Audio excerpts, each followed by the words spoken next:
Ever wish you could escape to a world Oh, yeah. where dragons aren't just mythical creatures, but like powerful allies? Right. Where your lineage like dictates your destiny, and a forbidden romance could like Oh, yeah. mean life or death. For sure. That's the world Rebecca Yarros creates in Fourth Pig. Yeah. Join us for a Mindful Moments deep dive into this captivating fantasy novel. We'll unpack the story's core themes and explore how AI narration adds a new dimension to immersive storytelling. So Fourth Wing throws us right into the heart of Navarre, Okay. a kingdom steeped in tradition and perpetually at war. Right. The world building is intricate, immediately drawing you into a society where dragon riders are the elite protectors of the realm. And at the center of this world is Violet Sorrengail, a young woman forced to confront her deepest fears. Yeah. She dreams of a scholar's life. But destiny, it seems, has other plans. Right. Violet's journey is one of resilience and self-discovery. Yeah. She's thrust into the brutal writer's quadrant. Right. A stark contrast to the scholarly pursuits she loves. Yeah. This clash between her true nature and the demands of her lineage sets the stage for a compelling character arc. So Conscription Day, where young hopefuls attempt to prove their worth, becomes a trial by fire for Violet. Yeah. The parapet challenge, a narrow bridge hundreds of feet in the air, is just one of the terrifying obstacles she must overcome. Oh, God. It's a powerful visual metaphor for the challenges she'll face throughout the story. Yeah, it's fascinating how Yarros uses these physical challenges to mirror Violet's internal struggles. Oh, okay. She's not only battling external forces, but also confronting her own self-doubt. Right. Fueled by the expectations of her family. Okay. Particularly her war hero sister, Mira. So Mira represents everything. Violet is not strong, fearless, and seemingly born for the writer's life. Yeah. Their strained relationship adds a layer of complexity. Highlighting the weight of legacy and societal expectations. And then we have Xaden Rierson, the enigmatic wing leader, whose past is intertwined with a rebellion that nearly shattered the kingdom. His connection to Violet's family, shrouded in secrets and animosity, adds a layer of forbidden romance to the narrative. So their initial interactions are charged with tension, hinting at a history fraught with conflict and unspoken emotions. Right. The attraction is undeniable, but the weight of their past and the potential consequences of their connection create a constant undercurrent of danger. The writer's quadrant becomes a crucible, pushing Violet to her limits. Right. Ruling, training, near-death experiences, and the ever-present threat of attacks from rival cadets like Jack Barlow create a constant sense of urgency and danger. It's through these trials that we see Violet's true strength emerge. Yeah. She's not a natural warrior. Right. But her intelligent strategic thinking and sheer determination set her apart. It's refreshing to see a female protagonist in a fantasy setting who doesn't rely solely on physical prowess. Yeah. Violet's intellect is her weapon, and it's fascinating to watch her use it to navigate the complexities of the quadrant and challenge the assumptions of those around her. And let's not forget the dragons themselves. Oh, yeah. Yarros has crafted a captivating world around these creatures. Right. Each breed possessing unique abilities and a powerful bond with their riders. The dragons are more than just beasts of burden. Right. They're sentient beings with distinct personalities and a complex relationship with their human counterparts. Yeah. The bond between dragon and rider is a key element in the world building, adding a layer of emotional depth and interdependence to the story.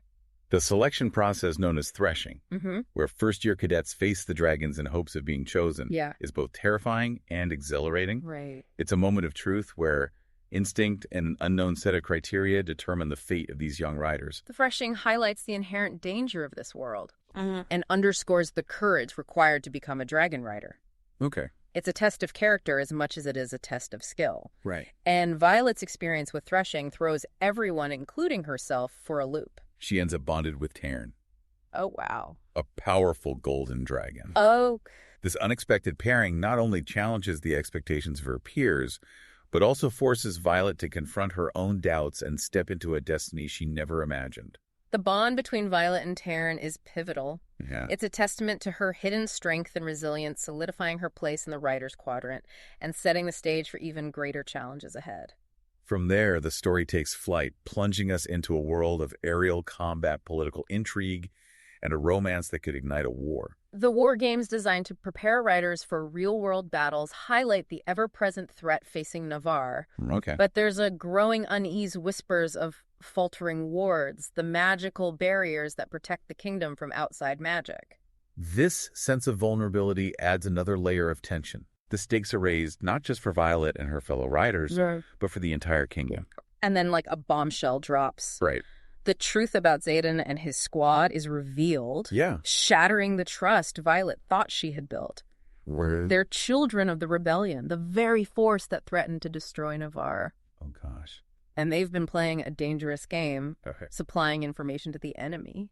So this revelation flips the narrative. Yeah. Forcing Violet to question everything she thought she knew about Xaden and those closest to her.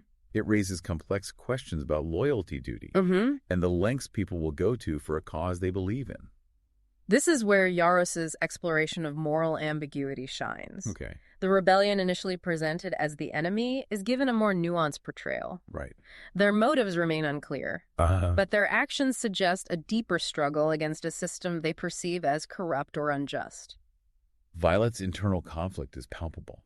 Yeah. She's drawn to Xaden, but his deception leaves her feeling betrayed. Right. And uncertain about where his true loyalties lie. It's a classic case of forbidden love. Yeah. Heightened by the weight of political intrigue. Right. And the potential consequences of their actions. The introduction of the Vinin, creatures wielding dark magic thought to be impossible within Navarre's borders, throws the kingdom into chaos. Wow. They represent a terrifying new threat, one that challenges the very foundations of their society and the power of their wards. So the Vinin are described in chilling detail. Yeah. Their presence evoking a sense of dread and otherworldly horror. Right.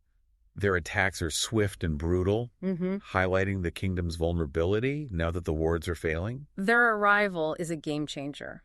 It shifts the focus from internal conflicts to a larger existential threat. Okay. Forcing the Dragon Riders to confront an enemy unlike anything they've faced before. And it's during these desperate battles that Violet's true potential is unleashed. We see her push beyond her perceived limitations. Yeah. Tapping into a power that shocks everyone, even herself. It's a thrilling moment, showcasing Violet's evolution as a character. She's no longer the hesitant scholar forced into a role she didn't want.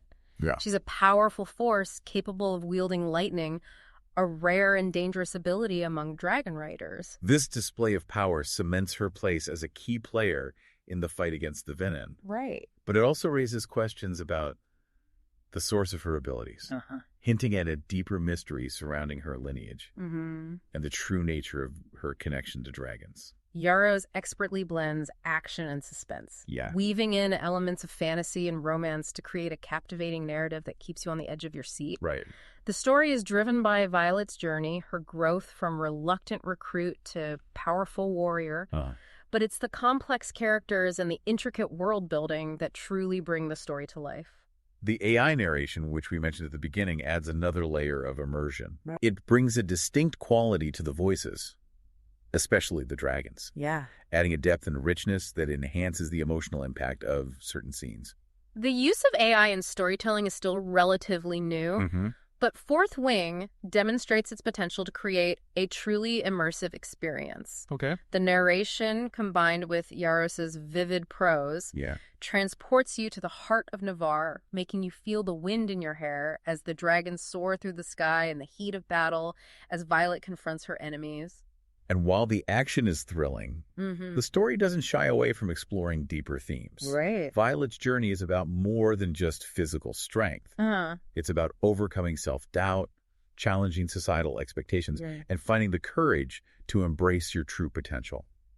The novel also grapples with complex moral dilemmas, forcing characters and readers alike to confront questions about loyalty, betrayal, and the justifications for violence. The rebellion, Xaden's actions, and the emergence of the Vinin all challenge our assumptions about right and wrong, creating a narrative that's both thought-provoking and emotionally resonant. Fourth Wing culminates in a climactic battle against the Vinin. Right. A fight for survival that pushes Violet to her limits, and reveals the true cost of war. It's a heart-stopping sequence that showcases the bond between dragon and rider, the power of individual sacrifice, and the enduring strength of hope in the face of overwhelming darkness. The battle is a turning point, not just for the characters, but for the kingdom itself. It reshapes the political landscape, leaving Navarre vulnerable and uncertain about the future, and it leaves Violet forever changed, physically and emotionally scarred by the events she's endured. The ending is both satisfying and unsettling, while the immediate threat is addressed.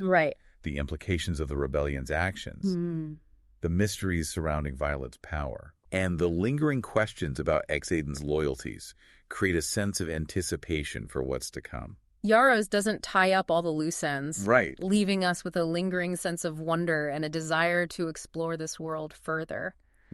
And that's the mark of a truly great story. It stays with you long after you've finished reading, prompting you to reflect on the characters, their choices, and the themes that resonated most deeply.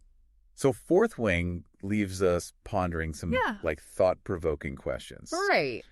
If you were in Violet's shoes, facing impossible odds and navigating a web of betrayals, what choices would you make? It's a question that resonates with the human experience. We all face moments where we're forced to confront our own values, our loyalties, and the boundaries we're willing to cross for the people we care about.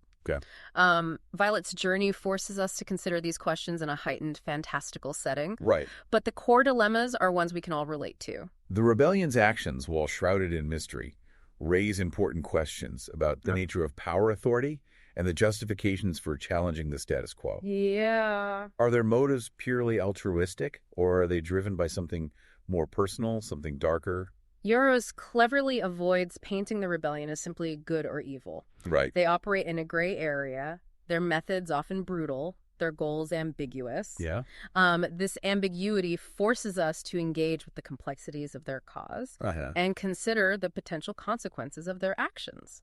The world of Fourth Wing is intricately crafted, reflecting a deep understanding of history, politics, and the dynamics of power.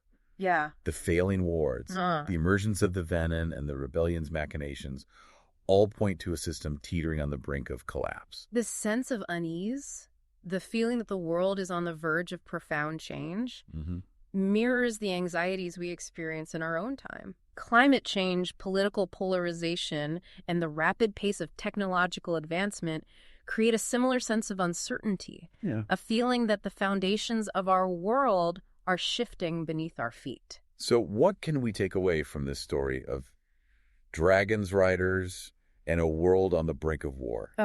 Why should this fantastical tale matter to us in the real world? Fourth Wing reminds us that even in the face of overwhelming challenges, individual courage and resilience can make a difference.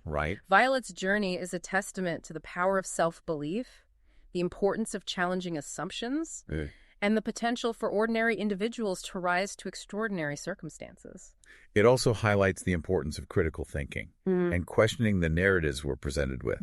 Who are the true heroes and villains in this story? Are the lines as clear as they initially appear? These are questions that linger long after the final page is turned. And ultimately, Fourth Wing is a story about hope. Hope for a better future. Hope for connection and understanding. And hope for the triumphs of the human spirit in the face of adversity. If you're looking for a story that will transport you to another world, challenge your assumptions, and leave you feeling both exhilarated and introspective, then Fourth Wing is a must-read. We can't recommend it enough. You can find a link to purchase the book in the show notes. And don't forget to subscribe to The Deep Dive for more captivating explorations of stories that matter. Share this episode with your friends, family, and anyone who loves a good fantasy adventure that will leave them thinking long after the story's over. Until next time, keep exploring, keep questioning, and keep diving deep